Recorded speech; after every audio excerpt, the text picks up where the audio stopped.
I remember when I was in high school, I was down bad. I was severely addicted to video games. I was addicted to porn. I was jerking off like twice a day. And yeah, I wasn't looking at normal porn. I was looking at those bullshit at Rule 34, some hentai porn, some League of Legends porn, these kind of things. And I was low-key depressed. I remember once when I was going home from school, it must have been end of 2021, something like November, December, and I remember I had a crush on a girl, and of course she wasn't interested in me because I was a loser. So I was walking home from school, like I had my headphones on and I was like thinking about how I'm gonna play the video games and to numb the pain of not having the crush of my life. And I remember I was on my way home. There's like this normal road, and like the last 100 meters you have to cross a train station to get to my home. And I'm living in like I was living in a city. I'm from post-Soviet country, and we have like those Khrushchevki, those like, you know, the commie blocks. That was I was living in the commie block. And when I was crossing the train station, I remember that I literally thought of like just laying on the tracks and letting the train kill me. I was that suicidal. So that was a moment that really shocked me, and like it truly changed my life, because afterwards, of course, when I like stopped to like lay on the tracks, I broke down and I cried like a little child. And after that, I realized that I need to change my life. I didn't know how to cure my video games addiction. I didn't know how to fix my porn addiction. I don't know what to do with my life to stop being suicidal and depressive. But I made it. I made it with like 3 actionable steps that I'm gonna share with you in this video. And they are actually, it's the basic stuff, man. It's the basic stuff. And I hope it's also gonna fix your life.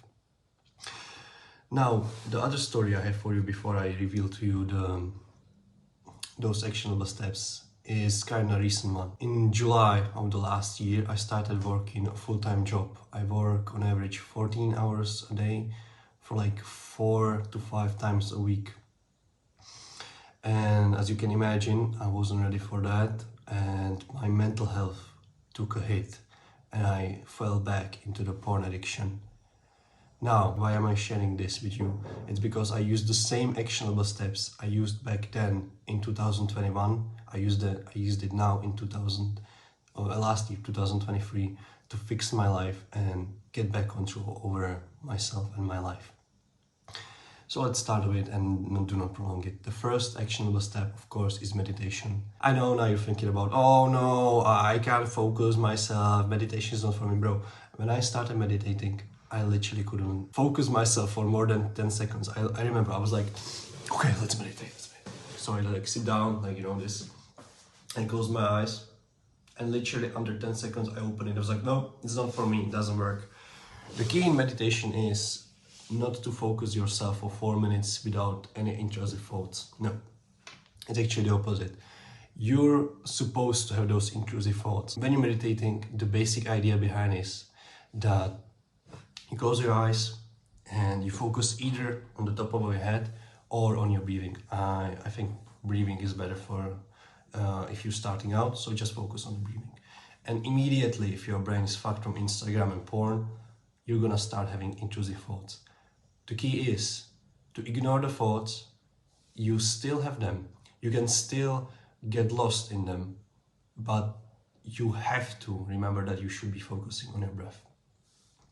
So once you have the intrusive thoughts, you get carried away, just remember that you're here to focus on your breath, and start slow. Start for 7 minutes, something like that, 3 minutes of meditation. I started seeing the results within like first month, and within 2 months, I was focusing like crazy. I went from 10 seconds to like 10 minutes without interruption, and within like 4 months, I was able to focus for like 20 minutes. The other thing you really need to do is to start journaling. Have a journal, and most people don't know how to journal properly. Now, I use journaling for a clear purpose. I actually have my journal here, and the way I use journal is to change my identity. For example, last month I was still addicted to porn, and I used my journal to like essentially fast forward my quitting process. I literally sat down and I started explaining in my journal like, yeah, I have a porn addiction, blah blah blah. And then I changed my identity with the words. I said, I refuse to watch porn anymore because it's not something I am. I am not a porn guy. And I hammered it home like 3 times a week or whatever it was the time I was journaling. I recommend journaling every day. But each day I journal, I hammered home this point, and when it came into the real life and I had the urge, I was like, nope, I'm not a porn guy, I'm not gonna watch porn anymore. Within a month, it's been a month now, I actually stopped having the urge to like open Pornhub or things like that. So you really, if you want your journal to help you, you need to use it to change your identity. You can also help it to like expand your thoughts. Let's say, for example, you're deciding between should I do gym or should I focus myself on boxing, something like that. You can use the journal to like expand your thoughts, because using your mind alone doesn't give you the same assurance as using the journal. Because in the journal you have it on a paper, you can go into more of depth. You won't lose focus because you're writing on a paper. And I highly recommend that you write your journal into paper. Like, use paper, bro. Fuck the laptop is useless. Use a paper and use it either to change your identity or to give you more insight into you. And of course, the third step we have here, we have a planning. Really necessary. You won't do anything in life if you don't have a clear vision. Let's say, for example, making these videos. Like, I don't want to be a YouTuber, but I have a vision here. I have a plans on the back on the wall. And there I just stated that I need to build an online income.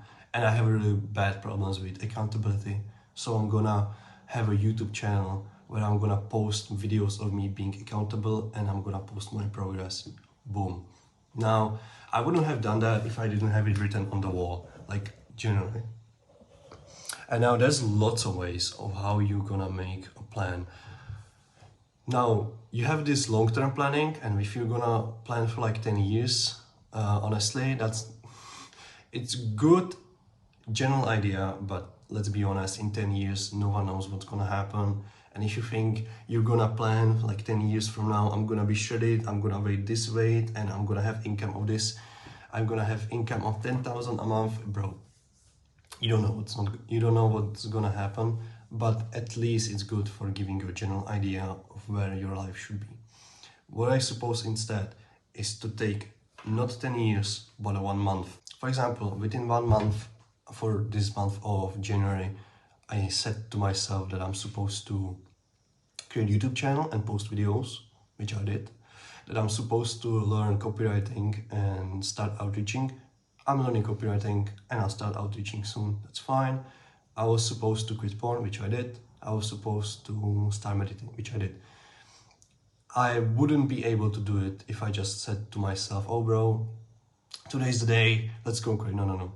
If I have it here, if I have it on the wall, that's what's keeping me accountable. So use the planning, set a one goal within a month. If you're at the start of your journey, for example, let's say you want to start a gym. That's great. Use it for the gym. Say, this month I'll start gym. First actionable step, watch some YouTube videos of how to get to the gym. Second actionable step, get yourself some things for the gym. Get yourself some t-shirt for the gym, shoes for the gym, bottle for the gym. And third actionable step, show up in the gym. Literally, show up in the gym. You don't even have to get there. Just know where the gyms in your areas are. And the fourth actionable step, look for the personal trainer. You get the idea by now. And by the step 7, you actually get to the gym. The point of this is that the goals within your month, 1 month, should be attainable and you should be able to easily do them. That's why it's 1 month. Like, if I'm gonna sit here and I'm gonna tell to myself that within 1 month, within 1 month, I'm gonna build an online business that's gonna bring me $10,000. That's not gonna happen, right? But if I'm gonna write there that I'm gonna start learning the skill and I'm gonna fix my life and I'm gonna at least start the social media accounts, that's really attainable. And also it hammers down the point. If you're gonna accomplish your goals, not only are you gonna be feeling good about yourself, but you're also gonna change your identity slowly of someone who's like a goal seeker and who always accomplishes what he says. That's really masculine. You should really strive for being that guy who says something and he means it and he does that. So yeah, to recapitulate, you basically need just 3 basic tools to fix your life. You need meditation, especially in the beginning, to fix depression, porn addiction, anxiety, whatever it is. It will really help you. It will help you to calm you down and to get control back over your mind. Next, you need journaling to understand yourself more and to change your identity, so your progress towards quitting addictions or starting something even will be better. And lastly, we have a planning. You won't get anywhere successfully in life if you just rely on plain luck. You need a clear vision and you need to follow it. That's all from me for today. Stay strong, bro. You got it.